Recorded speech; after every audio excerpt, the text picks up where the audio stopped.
നിങ്ങളടുത്ത് ചട്ടണിയുടെ കാര്യമാണ് പറയണം. ഗ്രീൻ ചട്ടണിയാണ്.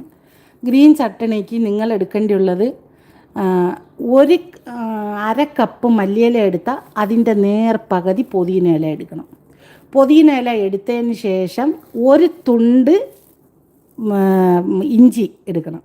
ഒരു തുണ്ട് ഇഞ്ചി, ഒരു അല്ലി വെളുത്തുള്ളി, ഒരല്ലി വലുതാണെങ്കിൽ ഒരല്ലി, ഇല്ലെങ്കിൽ രണ്ടല്ലി ഇട്ട് കൊടുക്കണം കേട്ടോ, രണ്ടല്ലി. പിന്നെ ഒരു മുറി നാരങ്ങയുടെ, ഒരു മുറി നിങ്ങൾക്ക് എത്ര പുളി വേണം, ഒരു മുറി അല്ലെങ്കിൽ ഒരു നാരങ്ങയുടെ പുളി നിങ്ങൾ എടുക്കണം.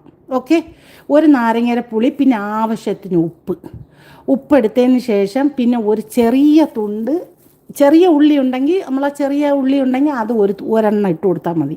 ഒരു ടേസ്റ്റിന്, ഒരു ഫ്ലേവറിന് വേണ്ടിയാണ് ചെയ്ത് കൊടുക്കുന്നത്. പിന്നെ ഉപ്പ്, ഒരല്പം നാരങ്ങ ജീരക പൗഡർ എല്ലാം കൂടി ഇട്ട് ഒരുവിധം അടിച്ചെടുത്തതിന് ശേഷം ഒരു 3-4 ടീസ്പൂൺ